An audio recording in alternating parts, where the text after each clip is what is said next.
나은 미래를 위해 오늘의 정책을 고민하는 시간입니다. 김기식의 정책 이야기 식스센스 김기식 더 미래연구소 정책위원장, 오늘은 전화로 연결하겠습니다. 나와 계시죠? 안녕하세요. 예, 안녕하세요.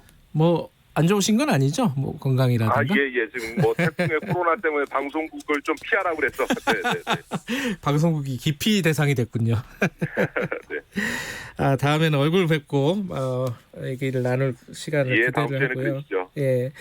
재난지원금 얘기 좀 자세히 좀 해볼게요. 지금 1차 때도 사실 선거 전에 말들이 많았어요.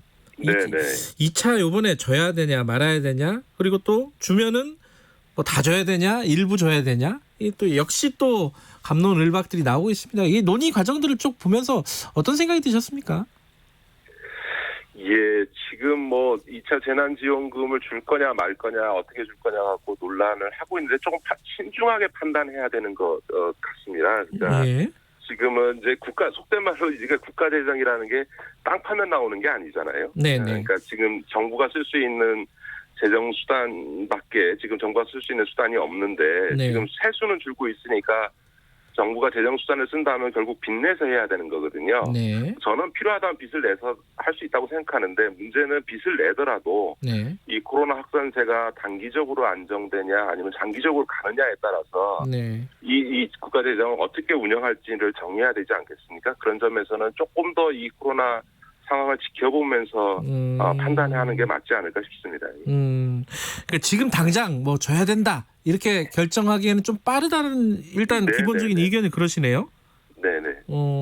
그러면은 지금 이제 어제 저희들이 이낙연 의원을 인터뷰를 했는데, 방역 상황을 좀 보자, 이번 주에 좀 보면서 상황을 좀 지켜보고 하자, 이런 얘기와 함께 지금 돈을 풀었을 때 또 방역에 어떤 영향을 미칠 것인가, 이 부분도 고려를 해야 된다. 기본적으로 지금 김기식 위원장 생각이랑 좀 일치하시네요, 이 부분은? 아니 뭐 방역에 대한 고려 때문이라기보다는 앞서 말씀드렸던 것처럼 결국은 이제 재정 상황에서는 이제 빚을 내서 이제 지금 재정 운영을 할 수밖에 없는 건데, 예를 들어 코로나 상황이 장기화되면 그거에 따른 다양한 재정 수요가 훨씬 더 커지게 되지 않겠습니까? 이제 그런 점에서 보면은 상황을 종합적으로 보면서 어떻게 국가 재정 자원을 어떻게 사용할 건지를 판단하는 데 있어서 조금 시간적인 과 상황적인 어떤 판단이 필요하다는 거죠. 예. 그럼 만약에 이제 결정을 내릴 때 이제 주게 된다면은 이게 선별 지급이냐 아니면은 뭐 전체를 다 줘야 되냐, 이 부분은 어떻게 보세요? 예, 최근에 이제 재난지원금을 선별 지급하는 걸 이렇게 뭐 차별이다 이런 얘기까지 하는 경우가 나오고 있는데요. 이게 공공부조나 재난지원금 같은 소득지원 성격의 이 현금급여는 소득 자산에 따라서 저소득층을 대상으로 한정해서 지급하는 게 해외 사례를 보더라도 일반적이고요. 이걸 차별이라고 얘기하는 거는 저도 들어본 적이 없어서 좀 부적절합니다. 예를 들어서 이제 혜택의 대상을 제한하는 걸 차별이라고 하면 이제 병원을 이용할 때 본인 부담금을 면제해주는 의료급여 제도가 있는데, 이 의료급여 제도는 저소득층에게만 혜택을 주고 있는데 이게 과연 중산층에 대한 차별이냐? 또 뭐 예를 들어서 부담을과 관련해서 보면 세금도 소득이 높을수록 소득세율이 높거든요. 그러면 이것도 이제 고소득층이나 중산층에 대한 어떤 세부담에 있어 차별이냐, 이런 논리가 되는 거거든요. 더군다나 이게 차별이라는 말은 이게 원래 소수자나 약자에 대해서 쓰는 개념인데, 이런 소득 지원 정책에서 대상을 선별하는 걸 두고 고소득층이나 어떤 중산층에 대한 차별이다 이렇게 얘기하는 거는 매우 위험한 정치적 선동이 되는 거죠. 저는 그런 점에서는 어떤 이제 주장의 어쨌든 뭐 대중적인 지지 혹은 이게 특히 중산층 이상의 지지를 받기 위해서 이런 정치적 논리를 많이 동원하긴 합니다만, 그러기엔 다소 위험한 논리다 이렇게 저는 보고 있습니다. 근데 원래요, 예전에 이제 뭐 무상급식 논쟁 뭐 이런 거 있을 때부터도 그랬고, 민주당은 이제 보편적 복지, 보편 복지를 좀 기본으로 좀 주장하고 있었잖아요. 근데 이제 지금은 이제 선별적으로 지급을 해야 된다 그러면은 정책 방향이 바뀐 거 아니냐, 혹은 뭐 그쪽 시각으로 보면은 이게 좀 후퇴하는 거 아니냐 이렇게 볼 여지는 없나요 혹시? 그렇지는 않습니다. 이게 그 보편주의는 진보고 선별주의는 보수다라는 이런 이분법적인 얘기는 이론적으로도 실증적으로도 틀린 이야기고요. 민주당의 당론은 복지국가인 거죠. 예를 들어서 아동수당과 같은 수당제도는 이게 보편주의로 하는 게 일반적이지만 기초생활보장제도와 같은 공공부전은 전 세계 어느 나라나 선별적으로 하고 있고요.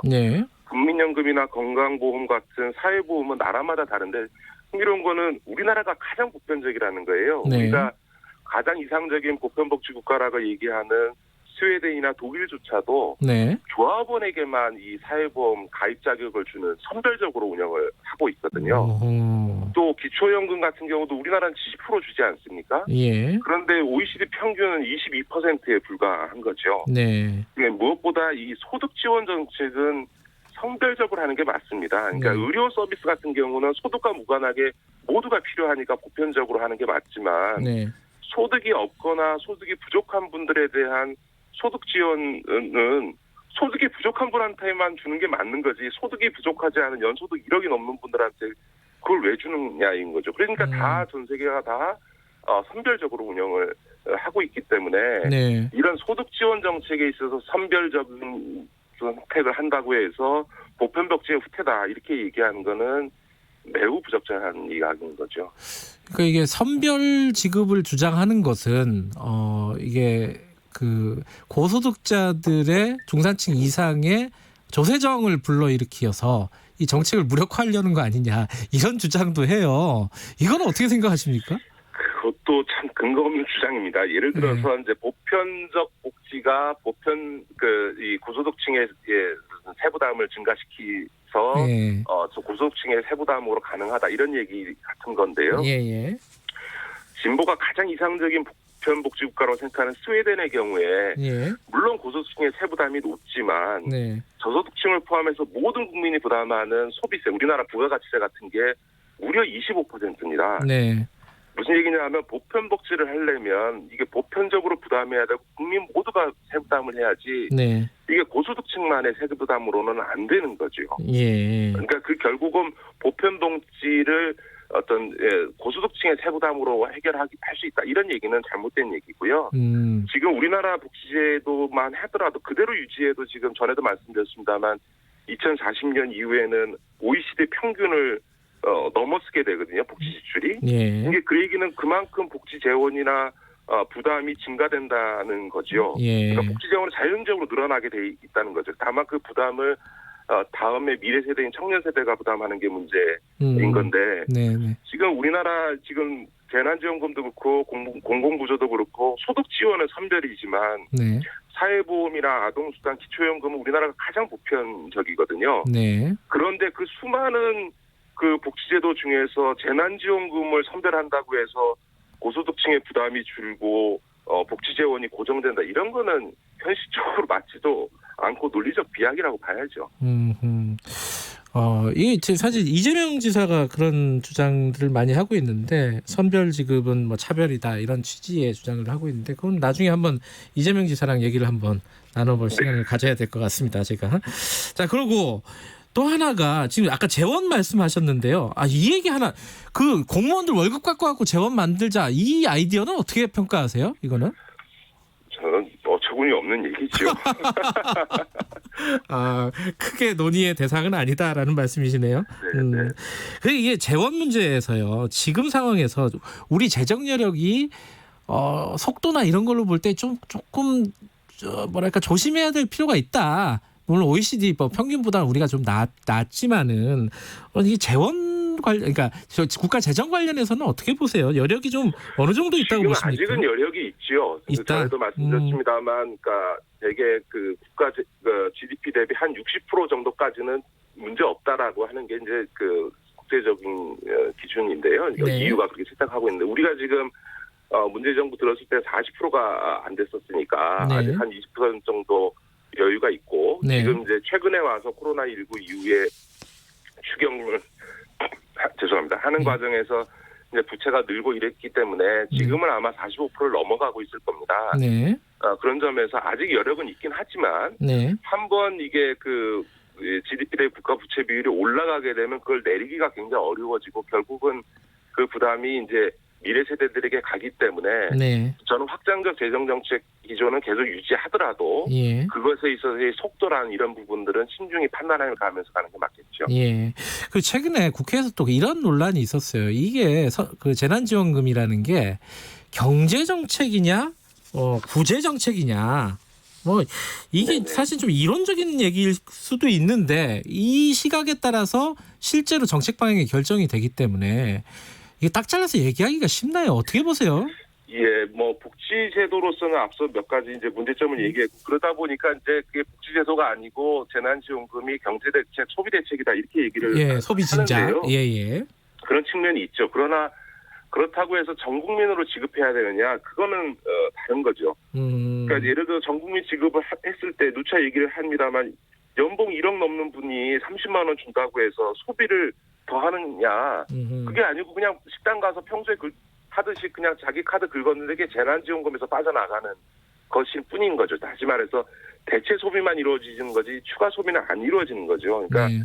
그러니까 소위 그 재난지원금을 통해서 소비 촉진 효과를 낸다고 하더라도 네. 그거는 소득이 없거나 급감한 분들에게 주어야 소득 감소도 막으면서 네. 안 줬으면 못할 소비를 하게 만드는 효과가 나는 거니까 네. 결국은 이제 재난지원금을 통해서 국내 소비를 진작하려고 하더라도 소비 효과가 큰 저소득층에게 정말 실업, 폐업, 휴업한 분들에게 주어서 하는 것이 훨씬 더 소비 진작 효과에 있어서도 추가 소비 효과가 크다라고 네. 하는 점에서는 이 재난지원금의 소비 효과를 갖고 이런 전국민 지급해야 된다 이렇게 얘기하는 건 부적절한 거죠.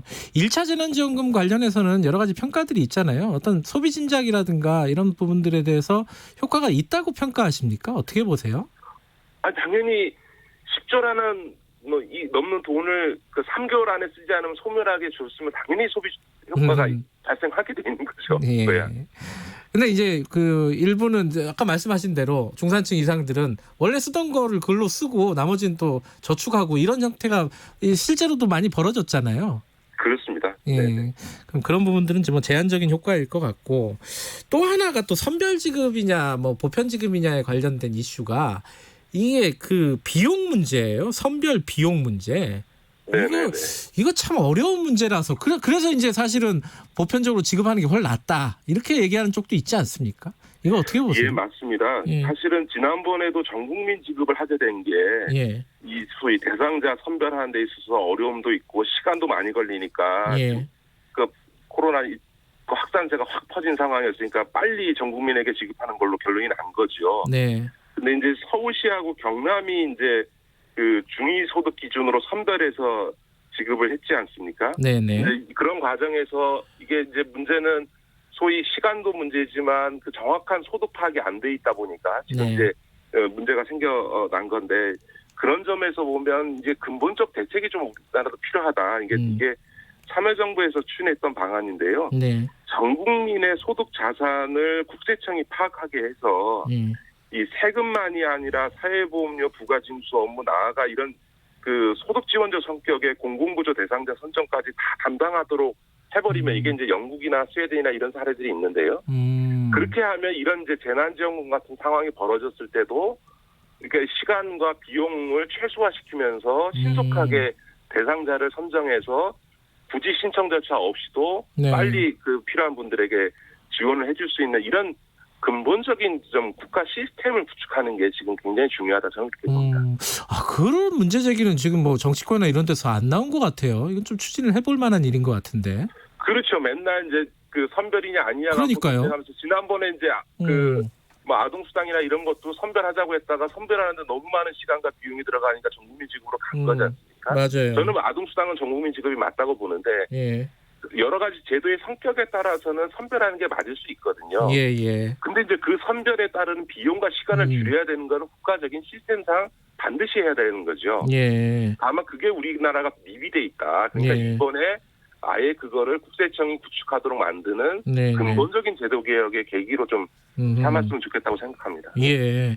그건 굉장히 좋은 아이디어인 것 같고 또 하나가 재난지원금 말고 사실은 이건 김기식 위원장께서 계속 주장하시던 건데 또 다른 대책이 필요한 거 아니냐. 취약계층에 대한 특히 코로나의 네네. 피해를 직접적으로 입은 뭐 자영업자라든가 이런 부분에 대해서 이런 부분들은 눈에 잘 안 보이는 것 같아요. 어떻게 보세요? 맞습니다. 제가 지금 지난번에도 잠깐 말씀드렸는데 네. 이 재난지원금 논란이 워낙 정치적인 맥락에서 나오다 보니까 맞아요. 예. 정치적 휘발성이 크잖아요. 그러니까 블랙홀처럼 다른 필요한 모든 논의를 다 빨아들이는 역할을 합니다. 그러다 보니까 여기에 가려져 있는 부분에 대해서 네. 진짜 어려운 계층에 대한 어떤 대책과 재정 투입을 고민해야 되는데 이런 게 지금 논의에 빠져 있는 거죠. 특히 지금 그러지 않아도 지금 그 상반기 동안에 그 실업급여 신청이 폭증했다는 거 아닙니까? 그에 예. 따라서 지금 고용보험 기금도 지금 대규모 적자에 들어가 있는데 사실은